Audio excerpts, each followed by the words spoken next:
Class by R. Girish Kumar, Chief Faculty and Coordinator, Institute for the Studies of Development Banking in Trivandrum. Now we are going to discuss operational aspects of handling clearing, collection and cash. It's a topic of JAB chapter 6. So please view operational aspects, questions on operational aspects, clearing, etc. See, dash is the process of stopping the flow of physical check by presenting bank en route to the payment bank branch.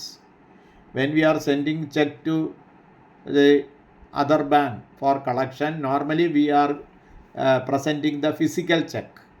Instead, an electronic image of the check is transmitted. The paying bank, we are sending that electronic image to the paying bank through the clearing house. CTS clearing, you remember, along with relevant information like date on the MICR ban, date on presentation, presenting bank, etc. Details will be followed.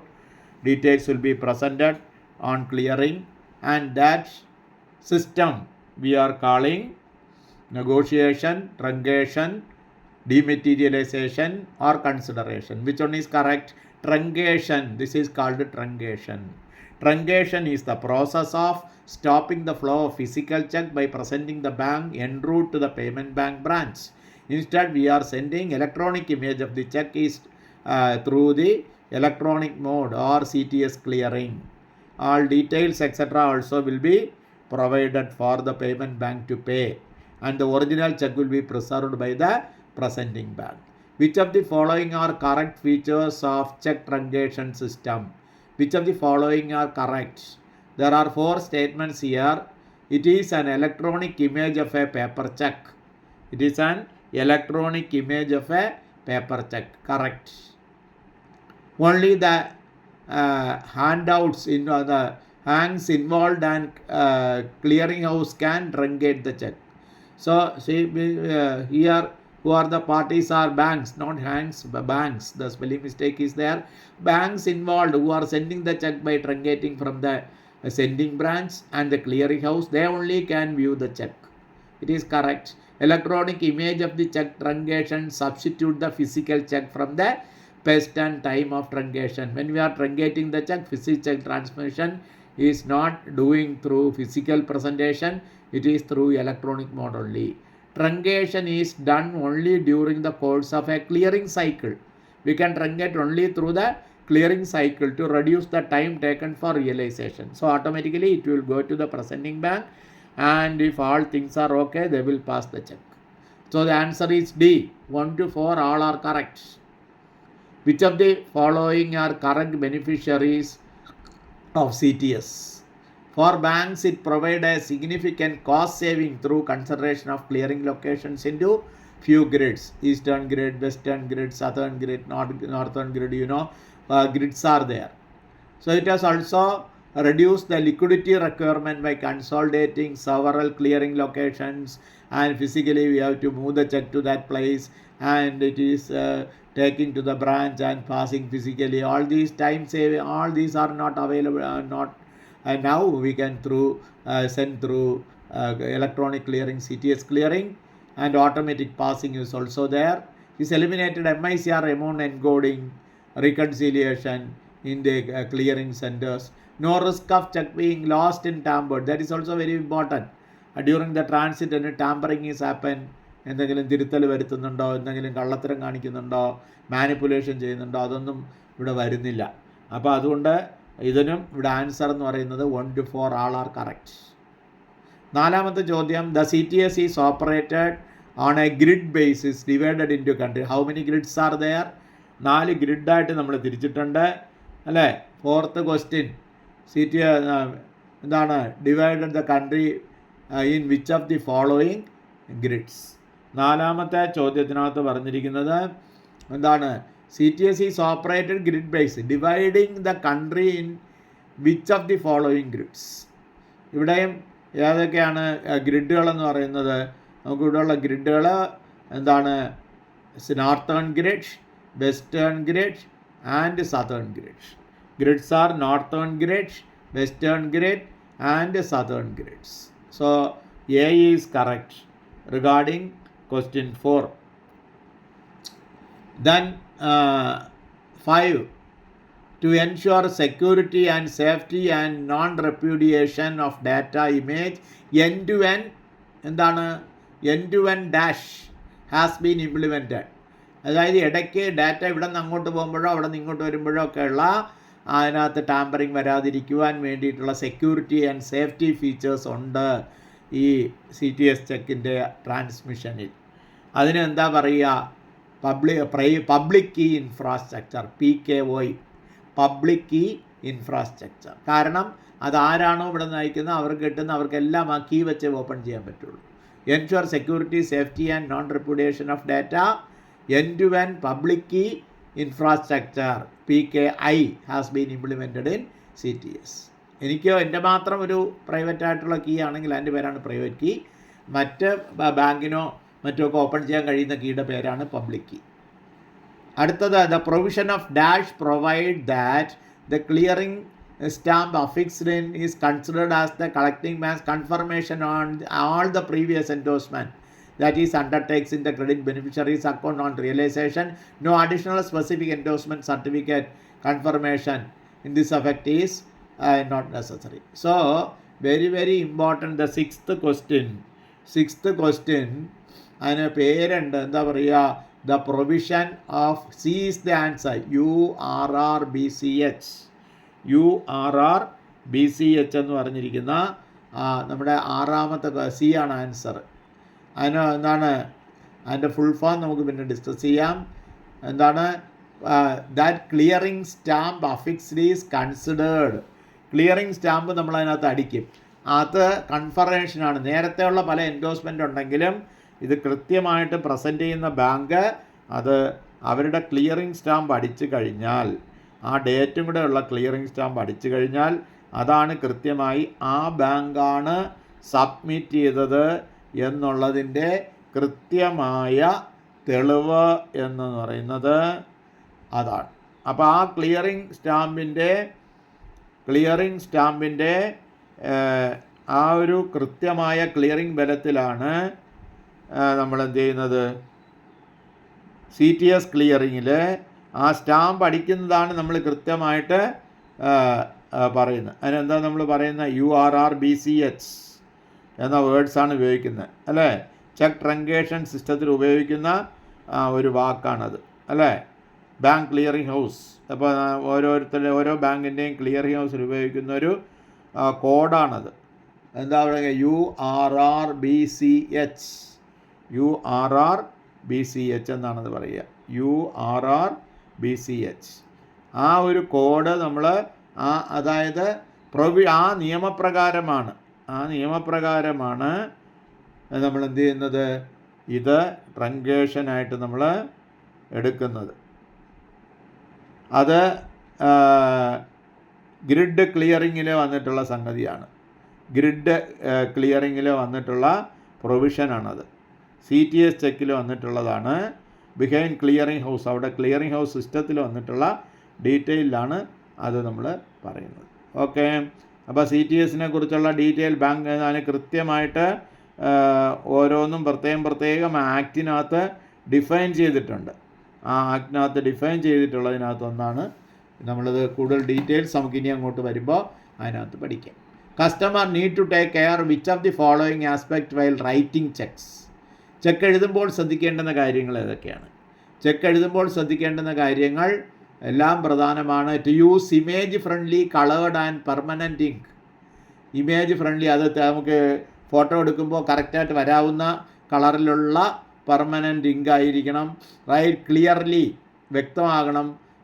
വ്യക്തമല്ലാത്ത ball pen എഴുതാൻ പാടില്ല. Legible ആയിരിക്കണം. So that the written portion of the cheque is captured clearly in the cheque images. Write all the details. ഇപ്പോൾ പേര് ഫുള്ളായിട്ട്, date, amount, words and figures, ഇതെല്ലാം കൃത്യമായിട്ട് ഒരേ പേന കൊണ്ട് തന്നെ എഴുതാൻ പ്രത്യേകം ഒരേ സമയത്ത് തന്നെ എഴുതാൻ പ്രത്യേകം ശ്രദ്ധിക്കണം. Sign clearly and only in the space provided, പറഞ്ഞിരിക്കുന്ന സ്ഥലത്ത് മാത്രമേ നമ്മൾ എഴുതാവൂ. MICR ബാൻഡിൽ ഒന്നും എഴുതരുത്. Not to write, no writing, overflow, എന്തെങ്കിലും മഷിയൊന്നും പറ്റാൻ പാടില്ല. Bottom band of MICR band. ഈ 4 കാര്യങ്ങളും വളരെ വ്യക്തമാണ്, ക്ലിയറാണ്. ഈ 4 കാര്യങ്ങളും പ്രധാനമാണ്. ആൻസർ D ആണ്. 8ാമത്തതിൻ്റെയും കാര്യം അത് തന്നെ. Presenting bank need to take which of the following additional precautions in handling clearing cheques. Clearing cheque handle ചെയ്യുമ്പോൾ എന്താണ് അഡീഷണലായിട്ട് നമ്മൾ ശ്രദ്ധിക്കേണ്ടുന്നത്? വളരെ ഇമ്പോർട്ടൻ്റ് ആയിട്ടുള്ള കാര്യമാണ്. 8ാമത്തെ ക്വസ്റ്റ്യൻ, അതും D തന്നെയാണ് ആൻസർ. അതായത് ആൾ പോയിൻറ്റ്സ് കറക്റ്റാണ്. To check that the instruments have been properly written, കൃത്യമായിട്ട് എഴുതിയിരിക്കണം. So the instance cheque return വരാൻ ഇല്ലജിബിളാണ്, ഇമേജ് കാണാൻ വയ്യ എന്നൊക്കെ പറഞ്ഞുകൊണ്ട് ചെക്ക് റിട്ടേൺ ആവാതിരിക്കാൻ വേണ്ടി വ്യക്തമായി എഴുതുക. Scrutinise the cheque carefully for detecting any material alteration, തിരുത്തൽ വല്ലതും വന്നിട്ടുണ്ടെങ്കിൽ ഫുൾ സിഗ്നേച്ചർ ഉണ്ടോ അതൊക്കെ നോക്കിയിട്ട് വേണം അയക്കാൻ. To ensure that the identification of its customers has been done properly, customer കൃത്യമായിട്ട് ഐഡൻറ്റിഫൈ ചെയ്തിട്ടുണ്ടോ. To mitigate the risk of fraudulent cheque being deposited, ഫ്രോഡായിട്ടുള്ള ചെക്ക് വല്ലതും ഡെപ്പോസിറ്റ് ഉണ്ടോ എന്ന് അറിയാൻ വേണ്ടി കൃത്യമായി KYC നോക്കിയിട്ട് ആ കസ്റ്റമർ തന്നെ പ്രസൻറ്റ് ചെയ്തതാണെന്ന് ഉറപ്പുവരുത്തിക്കണം. അതൊന്നും കിട്ടുന്ന ബാങ്കുകാർക്ക് നോക്കാൻ പറ്റത്തില്ല. Rubber stamp affix do not interfere with the material portions, അത് നമ്മൾ റബ്ബർ സ്റ്റാമ്പ് അടിക്കുമ്പോൾ എഴുതിയിരിക്കുന്ന അക്ഷരങ്ങളെ മറയ്ക്കുന്ന രീതിയിലേക്ക് വരാൻ പാടില്ല. അപ്പോൾ ഇതൊക്കെ CTS ക്ലിയറിങ്ങിനകത്തുള്ള റൂൾസാണ്, അത് വ്യക്തമായി നമ്മൾ പാലിച്ചിരിക്കണം. അതാണ് D ആണ് answer. CTS in India use the combination of dash dash dash and dash. എന്താണ് 9ാമത്തെ ക്വസ്റ്റ്യൻ? അതിനകത്ത് ഒരുപാട് കാര്യങ്ങൾ കൊടുത്തിട്ടുണ്ട്. ഗ്രേ സ്കെയിലാണോ, ബ്ലാക്ക് ആൻഡ് വൈറ്റ് ഇമേജ് ആണോ, UV ഇമേജ് ആണോ, വൈറ്റ് സ്കെയിൽ ഇമേജ് ആണോ? ഈ 4 കാര്യങ്ങൾ ഇവിടെ 9ാമത്തെ ക്വസ്റ്റ്യനിൽ കൊടുത്തിട്ടുണ്ട്. ആക്ച്വലി എന്താണ്? ബ്ലാക്ക് ആൻഡ് വൈറ്റ് ഇമേജസ് ആണ്. എന്താണ്? Black and white images. 9B ആണ് ആൻസർ. അതാണ് B എന്ന് പറഞ്ഞാൽ ഏതൊക്കെയാണ്? B എന്ന് പറഞ്ഞാൽ ബ്ലാക്ക് ആൻഡ് വൈറ്റും ഉണ്ട്, പിന്നെ ഏതാണ്ട് ഗ്രേ ഇമേജ്. അതാണ് B എന്ന് പറഞ്ഞാൽ 1 and 2, grey scale and black and white images. Note ചെയ്തോളൂ, grey scale and black and white images. ഇതാണ് CTS in India use a combination of grey scale and black and white images. 10. In CTS which of the following image need to be taken each check? ഓരോ ചെക്കിലും ഏത് ഇമേജാണ് കൃത്യമായി എടുക്കേണ്ടത് എന്ന് പറഞ്ഞിട്ടുണ്ട്. എന്താണ് അത്? Front black and white അല്ലേ? അവിടെ നമ്മൾ ഏതാ പറഞ്ഞിരിക്കണേ? ഇനി ഇവിടെ front grey scale, back black and white, UV scanned image. 10ാമത്തെ ചോദ്യം കൃത്യമായി ചോദിച്ചിരിക്കുന്നതിൽ B ആണ് ആൻസർ. 1, 2, 3 are correct. ഏതൊക്കെയാണ്? Front grey scale, front black and white, back black and white. UV scanned image അല്ല, അൾട്രാ വയലറ്റ് ഒന്നുമല്ല. Front grey scale, front black and white scale, back black and white. 1, 2, 3. അതായത് 10ൽ B ആണ് answer. പഠിച്ചു വെച്ചോളൂ. The security, integrity and non repudiation and authenticity of the data and image transmitted from the presenting bank to the paying bank through clearing house are ensured using the dash throughout the entire cycle.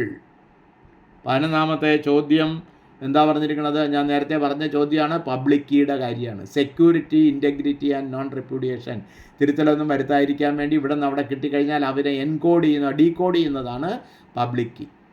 Paying bank അവിടെ ചെന്ന് കഴിഞ്ഞാൽ അതിനെ decode ചെയ്യുന്നു. അതിനുവേണ്ടി അവരെ ഒരു public key ഉണ്ട്. അത് വെച്ചിട്ട് അതൊരു വേർഡ്സോ അക്ഷരങ്ങളോ ഒക്കെ ആയിരിക്കും. പബ്ലിക് കീ ഇവിടെ വെച്ചാലേ നമ്മളിവിടെ നിന്ന് അയക്കുന്നതിനെ അവിടെ ഓപ്പൺ ചെയ്യാൻ പറ്റൂ. Through out the enter cycle coverage. ഈ പറഞ്ഞ പോലെ PKI നേരത്തെ പറഞ്ഞു, പബ്ലിക് കീ ഇൻഫ്രാസ്ട്രക്ചർ എന്നാണ് പറയുക. അത് വെച്ച് ഇലക്ട്രോണിക് ചെക്കിലും നമുക്കിതുപോലെ ഇമേജിനെ അവർക്ക് നോക്കണമെന്നുണ്ടെങ്കിൽ പബ്ലിക് കീ ഇൻഫ്രാസ്ട്രക്ചർ ആണ് യൂസ് ചെയ്യുന്നത്. ഇനി 12th ക്വസ്റ്റ്യൻ ആണ്. 12th ക്വസ്റ്റ്യൻ്റെ ആൻസർ B ആണ്. RBI has introduce positive pay system. അതിൻ്റെ പേര് positive pay system in CTS. It involves process of reconfirming key details large value cheques. വലിയ ചെക്കുകൾക്ക് പോസിറ്റീവ് പേ സിസ്റ്റം എന്നൊരു സിസ്റ്റം RBI കൊണ്ടുവന്നിട്ടുണ്ട്. നേരത്തെയൊക്കെ പറഞ്ഞിരുന്നു 5 ലക്ഷം മുതൽ കൂടുതലോ ചെക്ക് ഇഷ്യൂ ചെയ്യുന്ന കറണ്ട് അക്കൗണ്ടുകാർ അവർ നേരത്തെ ഇൻഫോം ചെയ്തിരിക്കണം എന്നൊക്കെയുള്ളൊരു കാര്യമുണ്ട്. അതാണ് ബാങ്കിന് ഞാൻ ഇത്ര ലക്ഷത്തിനുള്ള ചെക്ക് ഇഷ്യൂ ചെയ്തു എന്നൊക്കെ പറയുന്നത്. അതിൻ്റെ പേരാണ് positive pay system. RBI has introduced positive pay system for CTS clearing. Positive pay system. 13ാമത്തെ ചോദ്യം എന്താണ്? Dash that is managing the CTS system has developed the facility of positive pay system സിസ്റ്റീസ്.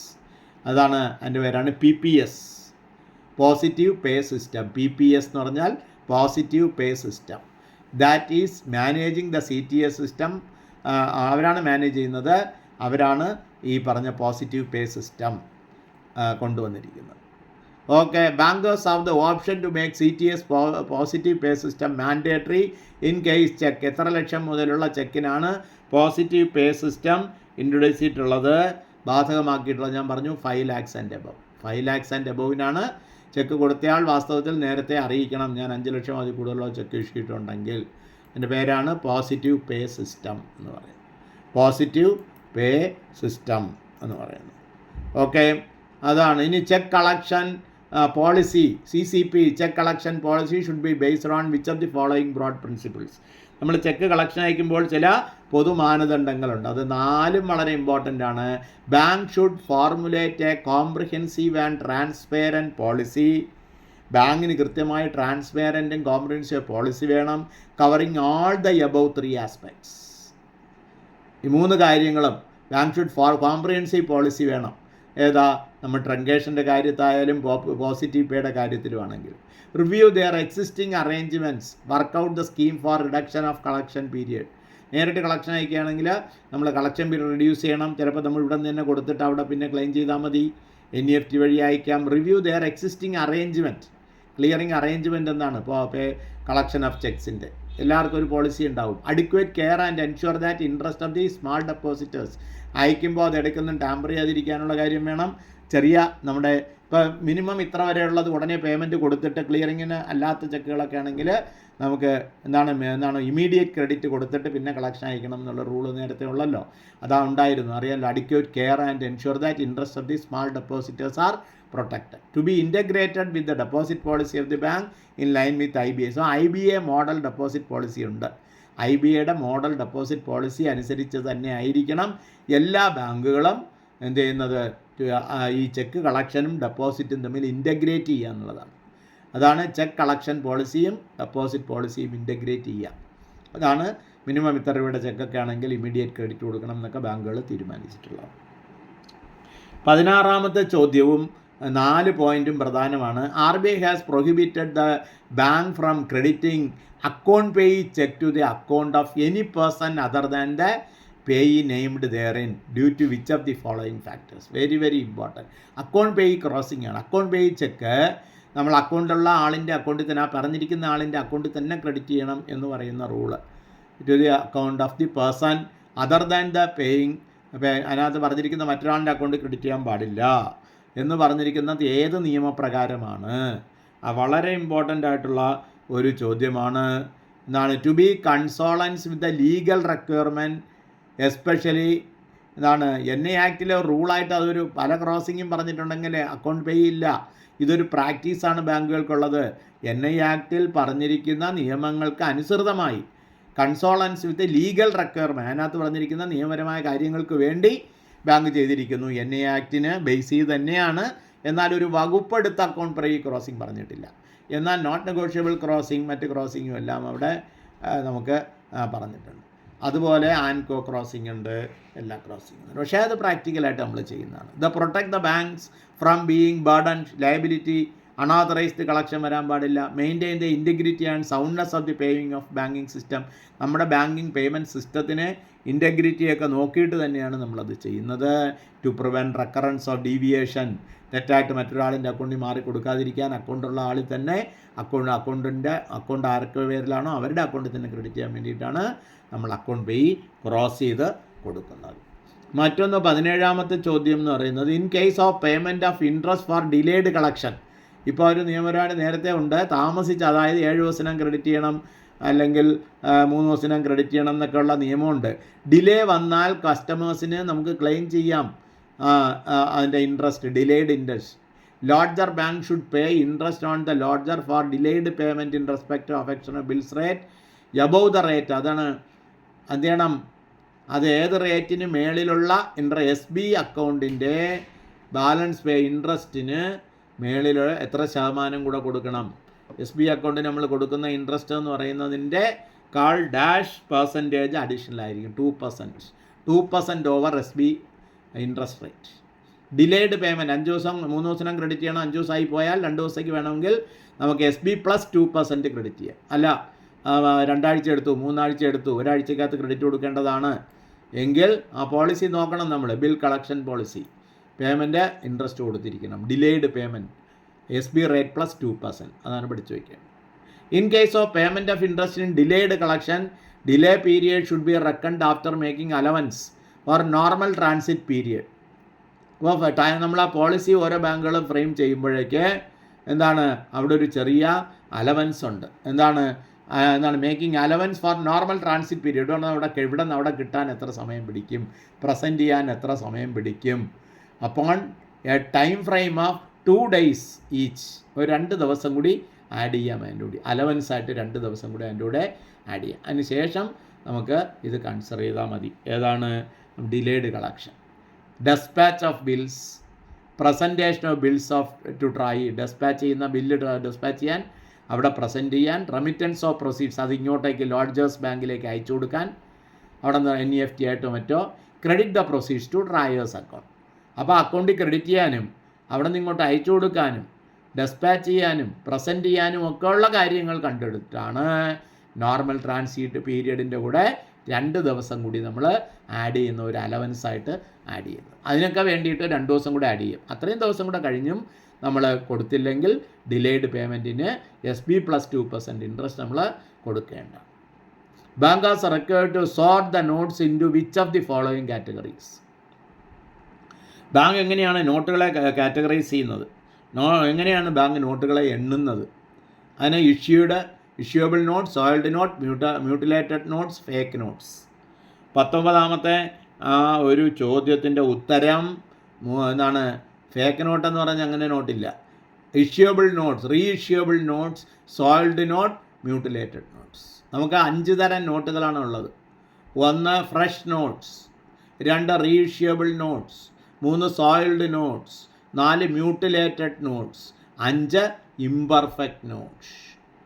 ഇവിടെ imperfect എന്നല്ല പറഞ്ഞിരിക്കുന്നത്. Imperfect നോട്ടെന്ന് പറഞ്ഞാൽ അത് വെള്ളം വീണതോ ചെതിലെടുത്തതോ തിരുത്തൽ വരുത്തുകയോ ഒക്കെ ചെയ്തിട്ടുള്ളതാണ് ഇംപെർഫെക്റ്റ്. അത് വേറെ, പെർഫെക്റ്റ് അല്ലാത്തത്. ഇത് 3 നമ്മൾ കൃത്യമായി സോർട്ട് ചെയ്യണം.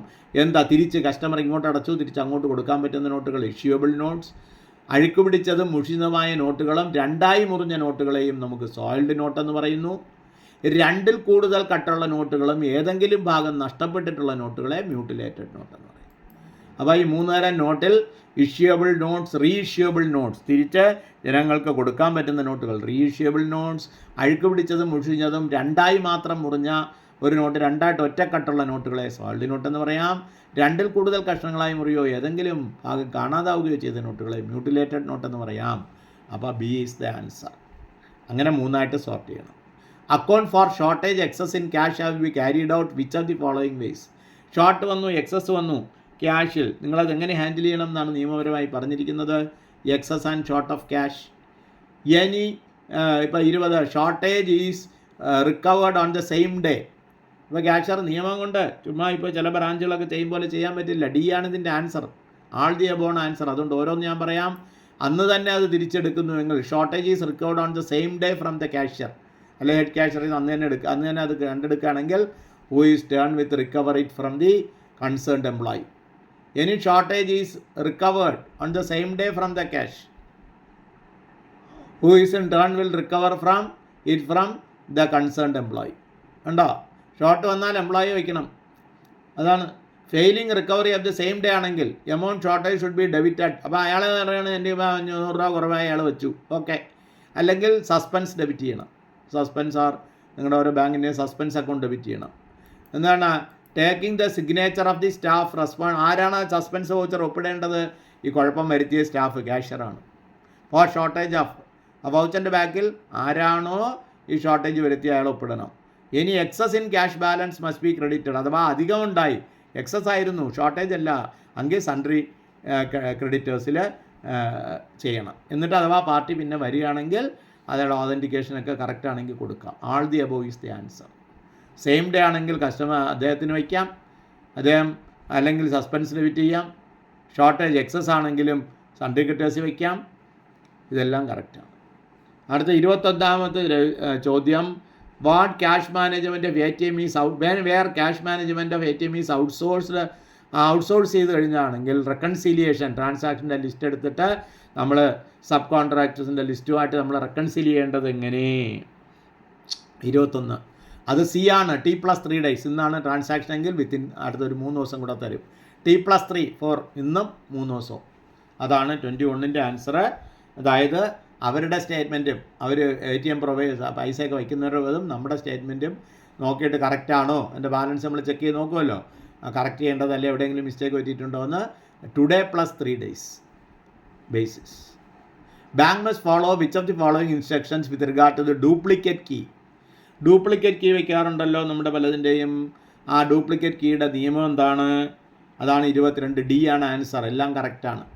Official holding the keys of the strong room. Strong റൂമിൻ്റെ കീ വയ്ക്കുന്ന, ക്യാഷിൻ്റെ കീ വയ്ക്കുന്ന duplicate keys individually in the strong cloth cover, cloth വെച്ചൊക്കെ പൊതിഞ്ഞ് കെട്ടി സീൽ ചെയ്താണ് നമ്മൾ വയ്ക്കുന്നത്. The sealed packet must place strong wooden tin ബോക്സിനകത്ത് ഇടണം, ഇട്ട് ലോക്ക് ചെയ്യണം. ലോക്ക് ചെയ്തിട്ട് box duplicate key should be kept safe custody of another local bank. നമുക്ക് തൊട്ടടുത്തുള്ള ബ്രാഞ്ചിൽ അത് സേഫ് കസ്റ്റഡി ആയിട്ട് വയ്ക്കണം. ഡ്യൂപ്ലിക്കേറ്റ് കീ, ഒരു കീ നമ്മളിവിടെ യൂസ് ചെയ്യുന്ന, അടുത്ത കീ നമ്മൾ ഇതുപോലെ കൃത്യമായി തുണി കൊണ്ട് പൊതിഞ്ഞ് വുഡൻ ബോക്സിലാക്കി പൂട്ടി അത് രണ്ടുപേരും എൻഷുർ ചെയ്തിട്ട് നമുക്ക് മറ്റേ എവിടെ അടുത്തുള്ള ഒരു ബ്രാഞ്ചിൻ്റെ സേഫ് കസ്റ്റഡി ആയിട്ട് കൊടുക്കണം. The instructions for delivering should also be conveyed. Branch എവിടെ ആരാണോ ഹോൾഡ് ചെയ്തിരിക്കുന്നവർ തിരിച്ചത് തരണമെന്നുണ്ടെങ്കിൽ letter signed by all officials, key hold ചെയ്യുന്ന എല്ലാവരും ഒപ്പിട്ട ലെറ്റർ അവിടെ കൊടുത്തയച്ചെങ്കിലേ ഡ്യൂപ്ലിക്കേറ്റ് കീ എടുക്കാൻ പറ്റും. ഇൻസ്പെക്ഷനൊക്കെ വരുമ്പോൾ കീ മാറ്റും, ഡ്യൂപ്ലിക്കേറ്റ് കീ അവിടെ നിന്ന് എടുത്ത് ഇവിടെ മാറ്റും. അഥവാ കളഞ്ഞു പോവുകയൊക്കെ ചെയ്താൽ ഡ്യൂപ്ലിക്കേറ്റ് കീ എടുക്കാനാണ്. അതുകൊണ്ടാണ് സ്വന്തം ബ്രാഞ്ചിൽ തന്നെ വയ്ക്കരുതെന്ന് പറഞ്ഞത്. ബാങ്കിൽ തെഫ്റ്റ് വരുമോ, തീപിടുത്തം വരികയൊക്കെ ചെയ്ത് കഴിഞ്ഞാൽ എന്ത് ചെയ്യാനൊക്കും? അതുകൊണ്ട് ആ ബാങ്ക് തുറക്കണം, ആണ് മറ്റൊരു ബ്രാഞ്ചിൽ, തൊട്ടടുത്തുള്ള ആ ബാങ്കിൻ്റെ ബ്രാഞ്ചിൽ വയ്ക്കും. Which of the following statements are correct? Detection and impounding of counterfeit notes. Counterfeit note, കള്ളനോട്ട് കണ്ടുപിടിക്കുകയും അത് റിപ്പോർട്ട് ചെയ്യുകയും ചെയ്യുന്നതിനെക്കുറിച്ച് താഴെ പറയുന്നതിൽ ഏതാണ് പ്രധാനമായിട്ടുള്ളത്? D ആണ് answer. No credit of customers account is to be given to counterfeit note detected. കള്ളനോട്ട് കണ്ടുപിടിച്ചു, no credit to customers account. ആ പൈസ കള്ളനോട്ട് കിട്ടിയാൽ അത് ക്രെഡിറ്റ് ചെയ്യരുത്. No case counterfeit note should be return. കസ്റ്റമർക്ക് തിരിച്ചു കൊടുക്കാനും പാടില്ല കള്ളനോട്ട്. That should be stamped. അതിൻ്റെ ഒരു സ്റ്റാമ്പ് അടിക്കണം. കൗണ്ടർഫിറ്റ് നോട്ട് എന്ന് പറഞ്ഞാൽ വലിയ, അതിന് 5 സെൻറ്റിമീറ്ററിൻ്റെ അറിയാമല്ലോ, അതിനൊരു വലിപ്പമൊക്കെ ഉണ്ട്, അത് വെച്ച് കൗണ്ടർഫിറ്റ് നോട്ട് എന്ന സീലടിക്കണം. And notice to the effect should be displayed പ്രോമിനൻ്റ്ലി.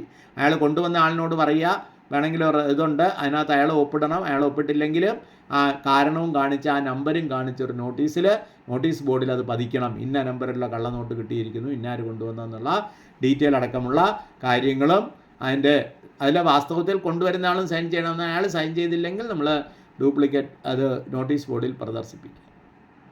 ഈ 4 കാര്യങ്ങളാണ്. ഒരിക്കലും കള്ളനോട്ട് പാർട്ടിയുടെ അക്കൗണ്ട് ക്രെഡിറ്റ് കൊടുക്കരുത്, കീറിക്കളയരുത്, അയാൾക്ക് തിരിച്ചു കൊടുക്കാൻ പാടില്ല. കൗണ്ടർഫിറ്റ് നോട്ടെന്ന് വയ്ക്കണം. 5 നോട്ടിന് താഴെയാണ് കിട്ടിയിട്ടുള്ളതെങ്കിൽ, 4 നോട്ട് വരെയാണ് കിട്ടിയിട്ടുള്ളതെങ്കിൽ എന്ത് ചെയ്യണം? 5 നോട്ട് വരെ അല്ലേ, എന്താണ് 5 അതിൽ കൂടുതലോ ആണെങ്കിൽ ഉടനെ റിപ്പോർട്ട് ചെയ്യണം. 5 നോട്ടിന് താഴെയാണെങ്കിൽ അത് മന്ത്ലി റിപ്പോർട്ട് ചെയ്യണം എന്നാണ് പറഞ്ഞിരിക്കുന്നത്. അതെല്ലാ ബാങ്കിനും ഡയറക്ഷനുണ്ട്. So all the above is the answer. So this is the question discussion by Girish Kumar, former Chief Manager IOB and now working as Financial Literacy Counselor and the Chief Faculty and Chief Coordinator of ISDAB, Institute for the Studies of Development and Banking. Thank you.